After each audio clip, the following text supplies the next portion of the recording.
Hello बच्चों, achievers academy Kairana में आपका स्वागत है। तो बच्चों, आपको पता है कि हमारा जो टॉपिक चला है वो है आपका इलेक्ट्रिक कैपेसिटेंस अर्थात विद्युत धारिता। और विद्युत धारिता का हमने कल जो है उसकी अवधारणा हमने पढ़ी थी। आज हम जो स्टडी करने वाले हैं उसमें सबसे पहला पॉइंट आपका है विरहित गोलीय चालक की विद्युत धारिता। विरहित गोलीय चालक होता क्या है, सबसे पहले वो समझ लो कि विरहित गोलीय चालक एक ऐसा आवेशित चालक होता है जिसके पृष्ठ पर समान विभव होता है। जिसके पृष्ठ पर क्या होता है? समान विभव होता है, अर्थात एक समविभव पृष्ठ होता है। और जो विद्युत बल रेखा यहाँ से निकलती है वो सारी पृष्ठ के लंबवत निकलती है। ठीक है बच्चों, तो गोलीय जो आपको पृष्ठ दे रखा है, आपको मान लीजिए इसका केंद्र कितना है, कैपिटल ओ है। ठीक है, तो हमें क्या करना है, ओ गेंद वाला जो गोलीय क्यूस है इसके पृष्ठ पर हमें विद्युत विभव ज्ञात करना है। ठीक है बच्चों, तो अब हम क्या कह रहे हैं कि मान लिया हमने सपोज कर लिया कि जो केंद्र ओ से जो त्रिज्या है आपकी इसकी वो कितनी, कैपिटल आर है। तो तब अगर मैं गोलीय चालक के पृष्ठ पर विद्युत विभव निकालूं तो यहाँ लिख सकते हैं गोलीय चालक के पृष्ठ पर विद्युत विभव बच्चों कितना होगा आपका,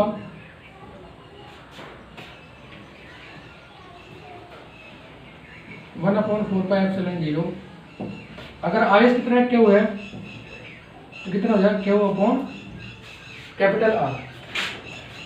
अगर हम सपोज करके चल रहे हैं बच्चों की यहाँ से जो परावर्तितांक भरा है वो कैपिटल के भरा हुआ है। कितना भरा हुआ है? कैपिटल के परावर्तितांक इसमें भरा हुआ है। ठीक है, वो दिखा दूँ मैं आपको कि मान लीजिए इसके अंदर कैपिटल के परावर्तितांक भरा हुआ है। ठीक है बच्चों, तो विभव विद्युत विभव V बराबर हो जाएगा आपका 1/4πε0 के Q अपॉन R। क्लियर बच्चों, क्योंकि आपने पढ़ा था विद्युत धारिता C बराबर होती है Q अपॉन V, इसलिए C बराबर हो जाएगा आपका Q अपॉन V का मान रख देंगे 1/4πε0 के और into Q upon R। Q से Q कैंसिल, C बराबर आ गया आपका, ये सारा ऊपर चले जाएगा 4πε0 के R। ठीक है, या C बराबर लिख सकते हैं, इसका मान कितना 9 गुना 10 की घात आ तो के आर बटे 9 गुना 10 की घात। ठीक है बच्चा, तो इसकी वैल्यू धारिता कितनी हो जाएगी, C बराबर 4πε0 के आर या C बराबर के आर 9 गुना 10 की घात 9। जैसे लिख सकते हैं, या वायु माध्यम के लिए अगर हम कंसिडर करें यानी बात के लिए तो k बराबर 1 हो जाएगा, तो C बराबर हो जाएगा आपको 4πε0r।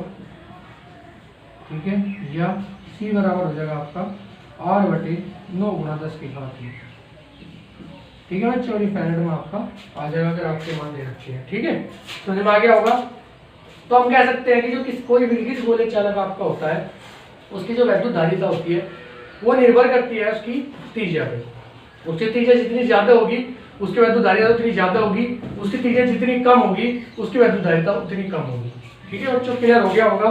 ठीक है, इसके बाद आगे बढ़ते हैं। इसमें छोटा सा आपका डेरिवेशन था। नेक्स्ट आगे डिस्कस करते हैं कि संधारित्र का सिद्धांत तथा धारिता। संधारित्र का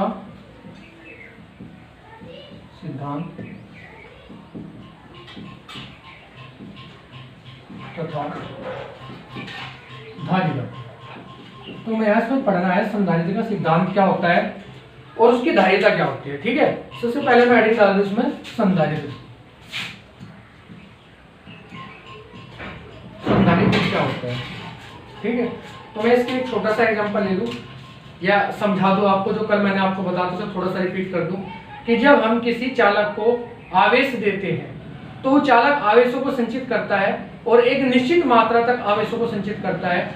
उसके बाद अगर आप उसे आवेश देते हैं तो आवेश क्या होते हैं, वायु में अक्षण होने शुरू हो जाते हैं, अर्थात वायु में डिस्चार्ज होने शुरू हो जाते हैं। ठीक है, तो चालक पर जो अधिक आवेश होता है उन्हें संचित करने के लिए एक युक्ति बनाएगी जिसे नाम दे दिया संधारित्र। क्या नाम दे दिया उसे?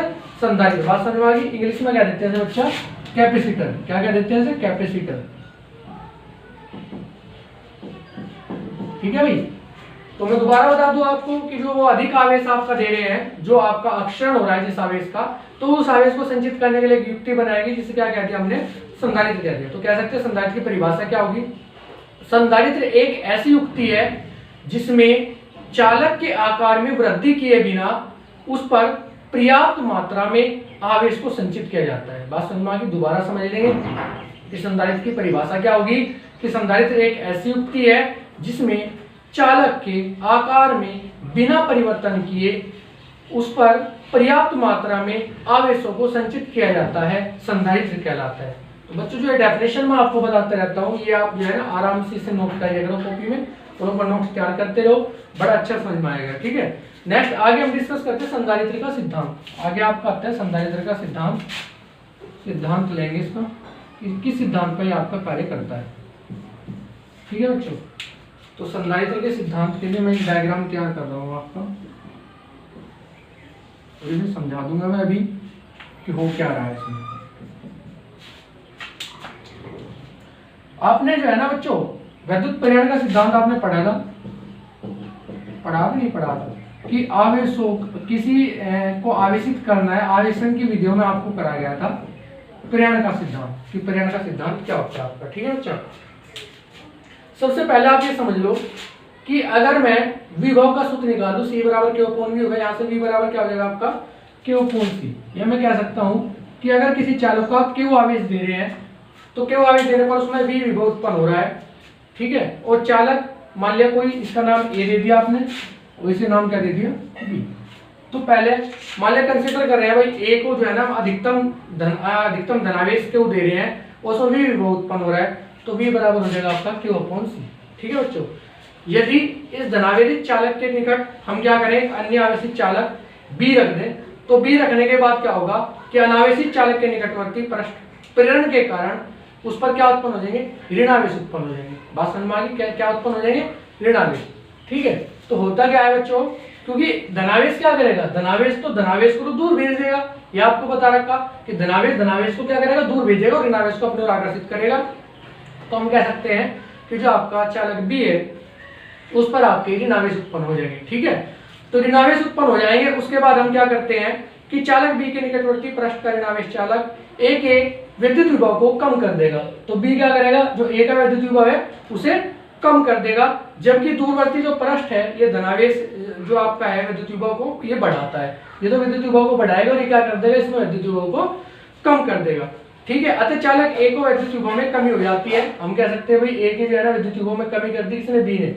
तो होता क्या है कि जब B के दूरवर्ती पृष्ठ को पृथ्वी से संबंधित कर देते हैं अर्थात अर्थिंग कर देते हैं, तो उसके पृष्ठ का समस्त धनावेश, तो इसके पृष्ठ का क्या होगा, समस्त धनावेश जो इस यहाँ इधर था ये धनावेश, ये क्या होगा, सब ये आपका पृथ्वी को स्थानांतरित हो जाएगा। जितने भी इसके पास धनावेशित होगा वो सब क्या हो जाएगा, पृथ्वी को स्थानांतरित हो जाएगा। ठीक है, जबकि निकटवर्ती पृष्ठ पर, जो निकटवर्ती पृष्ठ है यहाँ से इधर ये लगा हुआ है, इसके A के जो निकटवर्ती पृष्ठ है उस पर क्या होगा, ऋणावेश प्रेरण के कारण बना रहता है। प्रेरण क्या हो गया आपका, कि धनावेश ऋणावेश को अपने ओर आकर्षित करेगा, तो जो ऋणावेश है वो आपका चालक A के पास ही बना रहेगा और जो इसके पास धनावेश अवेलेबल थे वो क्या होंगे आपके, वो अर्थिंग हो जाएंगे, वो पृथ्वी के पास पहुंच जाएंगे। ठीक है बच्चा, समझ में आ गई होगी।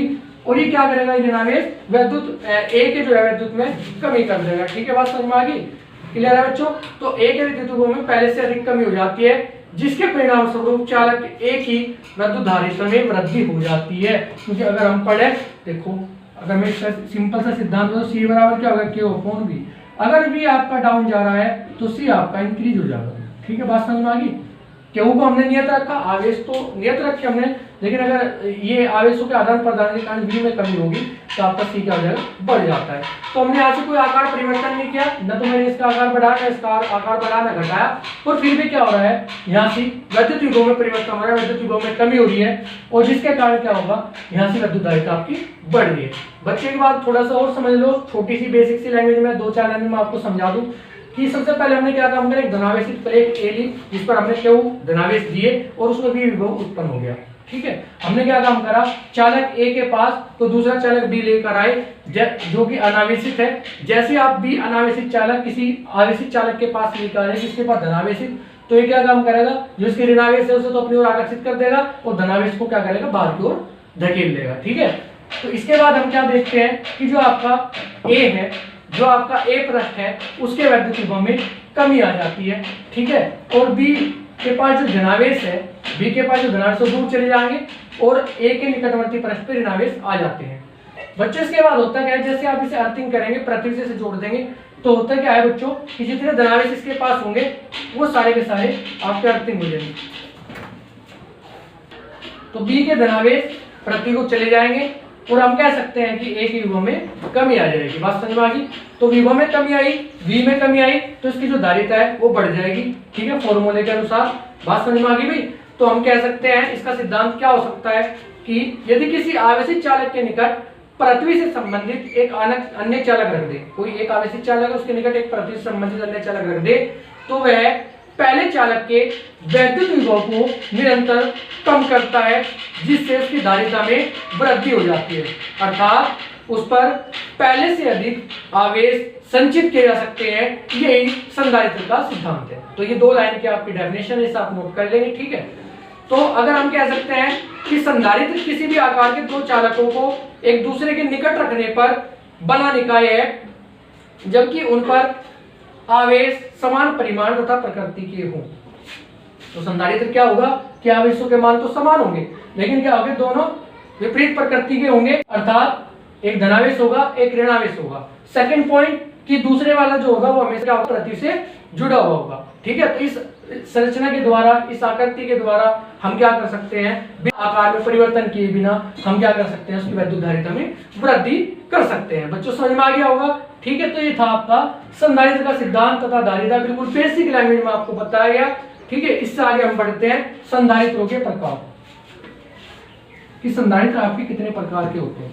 बच्चों केवल 2 ही आपके सिलेबस में है और आपके सिलेबस में नहीं है, तो केवल हम 2 ही आपको पढ़ाएंगे। ठीक है, तो मैं हेडिंग डाल दूं आपके संधारित्रों के प्रकार।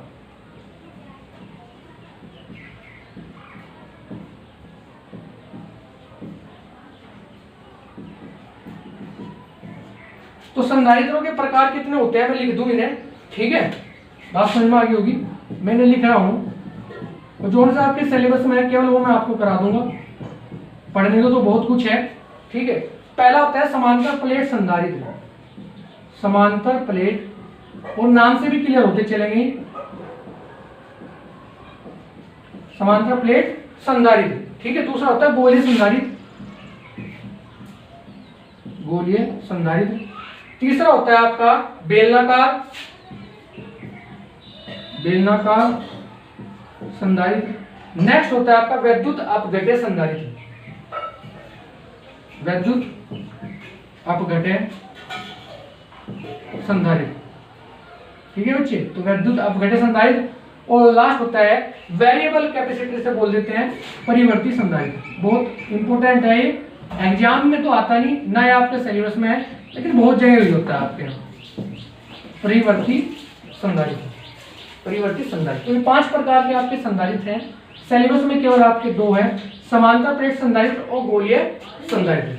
ठीक है, बात समझ में आ रही होगी भाई? तो जैसे नाम से भी क्लियर हो रहे होंगे, समांतर प्लेट संधारित्र जिसमें 2 समांतर प्लेट आप ले रहे होंगे वो समांतर प्लेट संधारित्र है। और सिद्धांत के अनुसार एक धनावेशित लेंगे प्लेट, एक ऋणावेशित लेंगे। ऋणावेशित वाली प्लेट को हम अर्थिंग कर देंगे, वो आपका समांतर प्लेट संधारित्र तैयार हो जाएगा। ठीक है, गोलीय संधारित्र, गोलीय संधारित्र से नाम से क्लियर, गोलीय स्पेयर, स्पेयर क्या हो गया आपका, गोला हो गया। तो गोले में क्या करते हैं कि भाई इसमें बाहर के पृष्ठ हमारे ऋणावेशित है, अंदर का पृष्ठ धनावेशित है। कैसे भी आप ले सकते हैं। ऋणावेशित वाले पृष्ठ को क्या करेंगे, अर्थिंग कर देंगे। ठीक है, और अंदर वाला जो धनावेशित प्लेट है उसका विद्युत विभव कम होना शुरू हो जाएगा, अर्थात उसकी हम वैद्युत धारिता ऐसे बढ़ा सकते हैं। ठीक है, नेक्स्ट होता है बेलनाकार। बेलन की आकृति का होगा, सेम प्रोसीजर आएगा, उसमें बाह्य पृष्ठ नेगेटिव ले लो, अंदर का पृष्ठ आपको पॉजिटिव हो गया। ठीक है, सेम वही प्रोसीजर। वैद्युत अपघट्य, वैद्युत अपघट्य में आपके केमिकल रिएक्शन होती है, जैसे आपका बैटरी हो गया एक तरह का। बैटरी की अगर हम बात करें उसमें कौन सी अभिक्रिया होती है, वैद्युत अपघट्य अभिक्रिया होती है। ठीक है, नेक्स्ट परिवर्ती संधारित्र। परिवर्ती संधारित्र अर्थात जिसकी धारिता को आप घटा बढ़ा सकते हैं, परिवर्ती संधारित्र कहलाता है। ठीक है, ये आपके सिलेबस में तो है नहीं, लेकिन मैं बेसिक से आपको इनका बता दिया। ठीक है, अब हम पढ़ते हैं समांतर प्लेट संधारित्र। हम केवल 2 की स्टडी करेंगे क्योंकि ये आपके सिलेबस में है।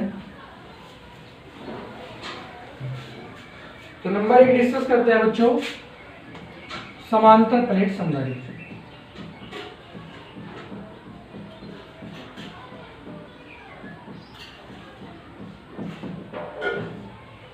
समांतर प्लेट संधारित्र होता कैसा है।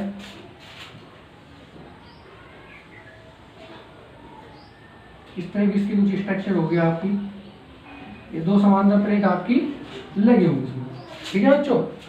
और आपके जो है ऐसे आवेशों का आदान प्रदान हो रहा होगा, ठीक है भाई। और मैंने क्या काम करा, मान लिया एक वायर से इसे जोड़ दिया ऐसे,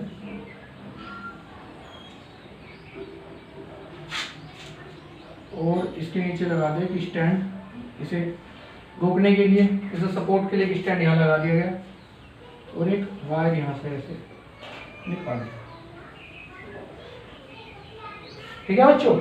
और इधर भी हमने क्या करा, एक ऐसी इसे खड़ा करने के लिए स्टैंड लगा दिया, ये पैंच लगे होंगे यहाँ से ऐसे, ठीक है बच्चों। ये स्टैंड इधर लगा दो, और इसके बाद इसमें एक वायर जोड़ देंगे,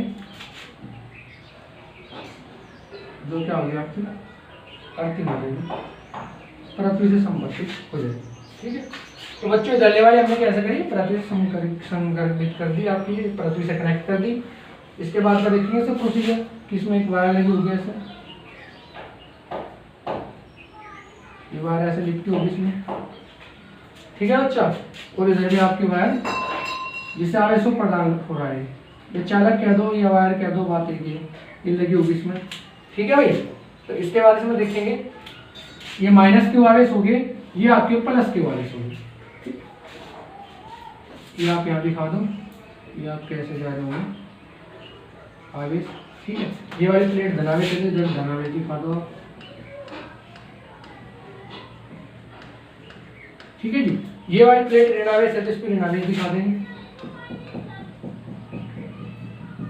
और यहाँ से आप दिखा देंगे धनावेश से ऋणावेश कैसे जा रहे हैं, ऐसे आपके ऋणावेश से ऋणावेश जा रहे हैं, ठीक है बच्चे, ये जा रहे हैं आपको, क्लियर है अभी, समझ में आ रहा होगा आपको, ठीक है, पता लग रहा होगा। मान लिया इस प्लेट का नाम x है, उसके कितना है y है, ये x प्लेट होगी पहले वाली, और दूसरी क्या होगी आपकी y होगी। मान लिया दोनों प्लेटों के बीच की दूरी कितनी है, स्मॉल d है, दोनों प्लेटों के बीच की दूरी है स्मॉल d है, ठीक है भाई, समझ में आ गया होगा आपका, क्लियर है भाई। तो ये हो गया आपका जो मैंने स्ट्रक्चर आपके सामने जनरेट की, ये हो गया आपकी समांतर प्लेट संधारित्र। समांतर प्लेट संधारित्र क्या होता है कि समांतर प्लेट संधारित्र की रचना धातु की दो प्लेटों, दो पर्ताकारी स्टैंडों में एक दूसरे से कुछ दूरी पर परस्पर समांतर रख के की जाती है। भाई मान लिया धातु की दो प्लेट लेंगे हम इसमें, एक तो एडी एक एडी, दोनों को क्या करेंगे स्टैंड के द्वारा कस देंगे दोनों प्लेटों को, ठीक है। क्योंकि इसमें जो प्लेटें हैं वो आपकी समांतर रखी हुई है, समांतर की इसलिए क्या कहते हैं, इसे समांतर प्लेट संधारित्र कहते हैं। जैसा कि आपको चित्र में दिखाया गया है, मान लिया एक एक्स प्लेट है जो धनावेशित है और एक वाई प्लेट है जो ऋणावेशित है, दोनों को स्मॉल डी दूरी पर आप रखते हैं। एक्स वाले को प्लस क्यू आवेश दे रखे, वाई वाले को कितना आवेश दिया, माइनस क्यू आवेश दे रखा है, ठीक है, बात समझ में आ गई भाई। तो बस ये सब आपको जो है इसमें समझना है समांतर प्लेट संधारित्र में। अब हमें क्या करना है, समांतर प्लेट संधारित्र में धारिता के लिए व्यंजक प्राप्त करेंगे हम, ठीक है। ये तो समांतर प्लेट संधारित्र हो गया जो आपको पता है, इस समझ में आ गया होगा आपकी।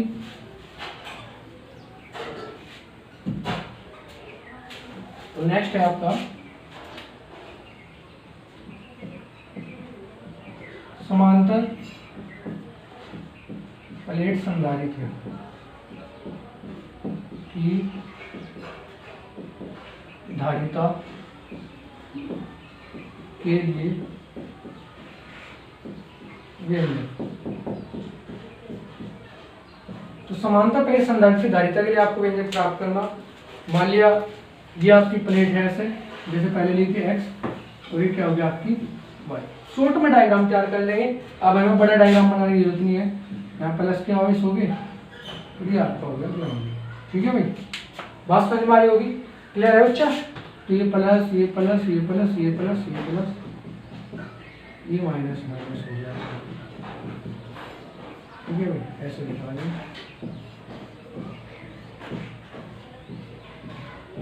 बात समझ में आ गई भाई। तो ये आपने दिखा दिया, जैसे पहले ली थी डी मोटाई ले ली इसकी हमने, डी मोटाई या डी दूरी ले ली दोनों प्लेट की, ठीक है, एक धनावेशित प्लेट है एक ऋणावेशित प्लेट है, सर्चिंग कर दी, और ये आपको जो दिखा रहा है ये वेक्टर ई है आपका वैद्युत क्षेत्र की तीव्रता है, ठीक है बच्चों। तो अब हम इसके लिए करते हैं अभी डेरिवेशन। सबसे पहले हम देख लेंगे x और y प्लेट हमने दो ले ली, जिनका क्षेत्रफल कितना है, कैपिटल A है, जिनका क्षेत्रफल कितना है, जो क्षेत्रफल इनके बीच का ये कितना है, कैपिटल ए है आपका ये क्षेत्रफल, ठीक है। ए क्षेत्रफल ले लिया, दोनों प्लेटों के बीच की दूरी डी ले ली। उसके बाद हमने एक इसका जो प्राविद्युतांक है वो कैपिटल के सपोज कर लेंगे, इसके अंदर जो प्राविद्युतांक भरा हुआ है वो कैसे दिखा सके, ऐसे दिखा दो। ये प्राविद्युतांक भरा हुआ है इसमें, ये कितना ले लिया आपने, कैपिटल के ले लिया, ठीक है बच्चा।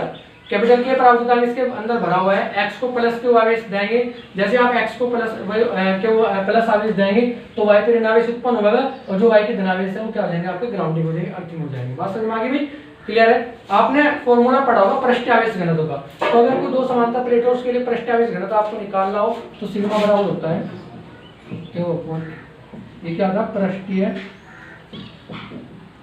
आवेश घनत्व, पृष्ठीय आवेश घनत्व तो सिग्मा बराबर हो गया आपका Q अपॉन A। क्लियर हो गया होगा बच्चा, ठीक है। इसके बाद हम क्या कर सकते हैं, आपको पता क्योंकि E बराबर होता है आपका विद्युत क्षेत्र की तीव्रता क्या समान होगी दोनों प्लेटों के बीच, भाई विद्युत क्षेत्र की तीव्रता तो E रहेगी दोनों प्लेटों के बीच, ठीक है। तो विद्युत क्षेत्र की ऐसे लिख देंगे, प्लेटों के बीच की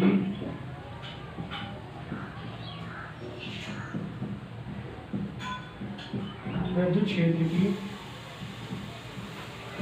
तीव्रता E बराबर सिग्मा अपॉन के एप्सिलॉन जीरो, E बराबर होती है सिग्मा अपॉन के एप्सिलॉन जीरो। ये आपको फॉर्मूला डेराइव करवा रखा है, E बराबर हो जाएगी सिग्मा अपॉन के एप्सिलॉन जीरो, ठीक है। प्लेटों के बीच अगर विभवांतर आपको निकालना है, के बीच विभवांतर V बराबर होता है आपका E इंटू डी, भाई D आपकी इनकी दूरी है और E इसकी विद्युत क्षेत्र की तीव्रता है, तो V बराबर क्या हो जाएगा आपका ED। भैया V बराबर E का मान रख दें तो सिग्मा अपॉन के एप्सिलॉन जीरो इंटू, ठीक है बच्चा, ये समझ में आ गया होगा आपको, क्लियर है। और इसके बाद सिग्मा का मान आप क्या रख देंगे, या V बराबर सिग्मा का मान Q upon epsilon zero A के आ जाएगा आपका V, ठीक है भाई, समझ में आ रही होगी बात, क्लियर हो रहा होगा आपको ये, ठीक है। इसके बाद आगे की कहानी शुरू करते हैं, क्योंकि आपको विद्युत धारिता का सूत्र पता है, विद्युत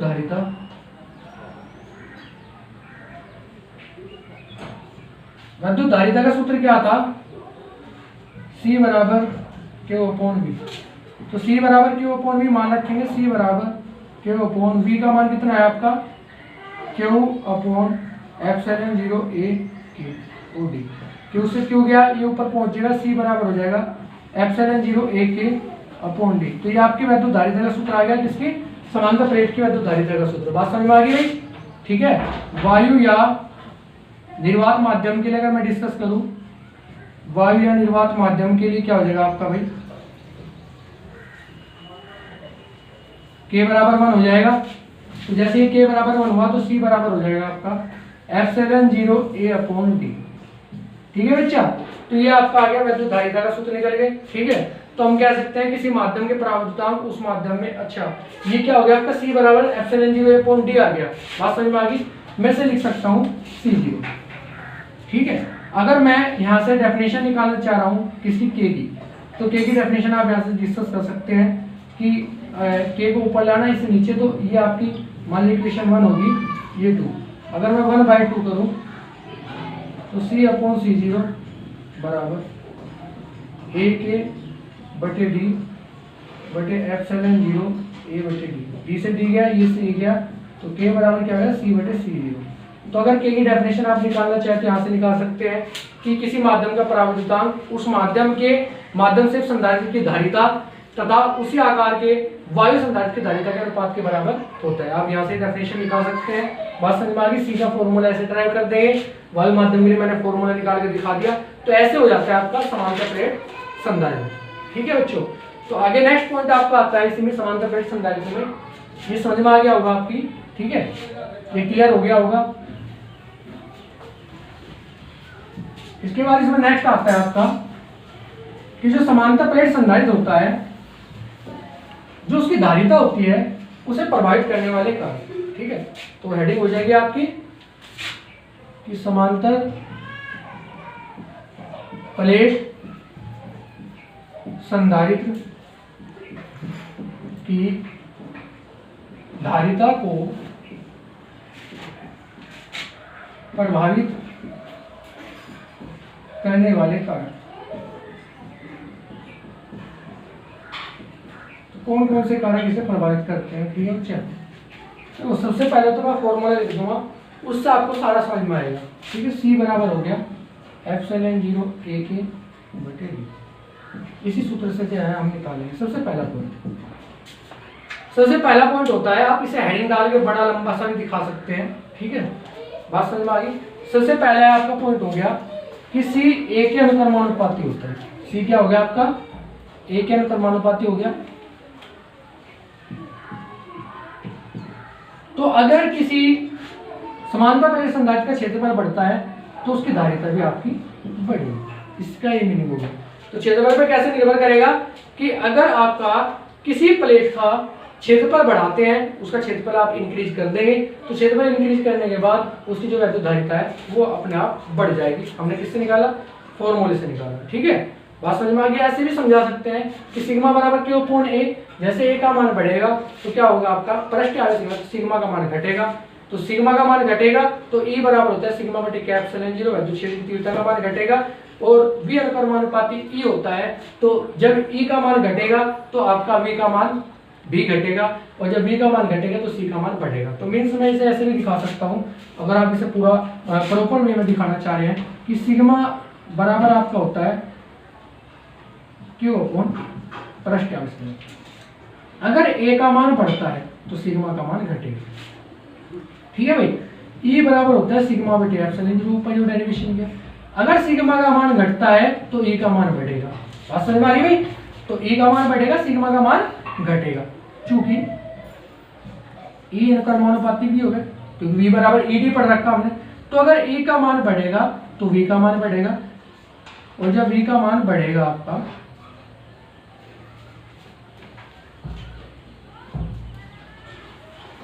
ये उल्टा हो गया भाई, सिग्मा का मान घटेगा तो E का मान भी आपका घटेगा, और जब V का मान घटेगा आपका E का मान घटेगा तो V का मान भी आपका घटेगा। ठीक है बच्चा, तो जैसे ही V का मान घटेगा, चूंकि आपको पता C बराबर क्या है Q अपॉन V, तो C व्युत्क्रमानुपाती 1 अपॉन V। तो अगर V का मान आपका घट रहा है तो C का मान बढ़ेगा। तो ऐसे भी आप इसे दिखा सकते हैं। पूरा प्रोसीजर मैंने एक लाइन में आपको दिखा दिया। दोबारा समझ लेंगे कि सिग्मा बराबर होता है Q अपॉन A का मान बढ़ेगा तो सिग्मा का मान घटेगा। ठीक है, E बराबर सिग्मा बटे एप्सिलॉन 0, सिग्मा का मान घट रहा है तो E का मान आल्सो घटेगा। V बराबर ED आपने भी पढ़ा था, तो V बराबर ED तो E V के अनुक्रमानुपाती हो गया। तो अगर V का मान घटेगा तो E का मान भी घटेगा। ठीक है, और जब E का मान घटता है, V का मान घटता है, तो C बराबर Q upon V, C व्युत्क्रमानुपाती 1 upon V। तो अगर V का मान घटेगा तो C का मान बढ़ेगा। तो हम कह सकते हैं कि जब आपका क्षेत्रफल का मान बढ़ता है तो C का मान बढ़ता है। ये लाइन भी यहाँ से दिखा रही है, फॉर्मूले भी आपका ये डिनोट कर रहा है। ठीक है बच्चा, तो इससे हम कह सकते हैं कि वे C A के अनुक्रमानुपाती होता है। तो पहला जो प्रभावित करने वाला कारक है वो है आपका क्षेत्रफल। तो अगर किसी संधारित्र प्लेटों के बीच का क्षेत्रफल बढ़ता है तो उसकी वैद्युत धारिता भी आपकी बढ़ती है। ये क्लियर हो गया। नेक्स्ट, प्लेटों के बीच की दूरी। प्लेटों के बीच की दूरी, प्लेटों के बीच की दूरी होती है D। अगर मैं ये से क्लियर कर लूं कि C व्युत्क्रमानुपाती D, आइडिया तो ये से लग गया। अगर D का मान घटेगा तो तभी C का मान बढ़ेगा। तो अगर मुझे वैद्युत धारिता बढ़ानी है तो D का मान घटाना पड़ेगा, अर्थात जो प्लेटों के बीच की दूरी है वो क्या करनी पड़ेगी, मुझे वो घटानी पड़ेगी। जितनी आप घटाओगे तो C का मान आपका बढ़ेगा। दूसरा क्या हो सकता है, क्योंकि आपको पता है V बराबर क्या होता है ED, तो हम कह सकते हैं V अनुक्रमानुपाती D। अगर D का मान कम हो रहा है तो V का मान भी कम होगा, और जब V का मान कम होगा तो C व्युत्क्रमानुपाती V, अगर V का मान कम होगा तो C का मान बढ़ेगा। तो इसे भी आप ऐसे भी दिखा सकते हैं। ठीक है, बात समझ में आ गई होगी, आपको क्लियर हो गया होगा। नेक्स्ट थर्ड पॉइंट, तीसरा पॉइंट है आपका प्लेटों के बीच का माध्यम। बच्चों जो मैं बता रहा हूँ, अगर वहां क्वेश्चन आता है तो आपको थोड़ी में लिखना पड़ेगा। ठीक है, अगर आप ऐसे भी साइड में कहीं दिखा दोगे वहां से तो अच्छे नंबर आएंगे आपके, क्योंकि ये आपको जो है ना अलग ही एग्जाम पे इंप्रेशन डालेगा। ठीक है, नेक्स्ट तो इसमें क्या दे रखा है आपका प्लेटों के बीच माध्यम पर। तो देखो यहाँ से अगर मैं इसे देख लूँ तो C अनुक्रमानुपाती है के लिए, C अनुक्रमानुपाती है के, अगर माध्यम बढ़ेगा आपका, ठीक है, तो C का मान बढ़ेगा। तो हम इसे कैसे कह सकते हैं कि अगर आप पढ़े, चूंकि E बराबर होता है सिग्मा बटे K एप्सिलॉन 0, अब यहाँ से क्या पता लग रहा है, ई व्युत्क्रमानुपाती P, K का मान घट रहा है तो E का मान बढ़ रहा है, या E हमें घटाना है तो K का मान अगर बढ़ रहा है तो E का मान आपका घटेगा। तो चूंकि V अनुक्रमानुपाती E, अगर E का मान घटेगा तो V का मान घटेगा, और C अनुक्रमानुपाती 1/V, ठीक है। तो ये क्या होगा आपका, अगर V का मान डाउन जा रहा है तो C का मान बढ़ेगा। तो अगर C का मान आपको बढ़ाना है तो क्या करना पड़ेगा, K का मान आपको बढ़ाना पड़ेगा, अर्थात बात समझ में आ गई होगी, ठीक है। तो हम कह सकते हैं C K के अनुक्रमानुपाती है।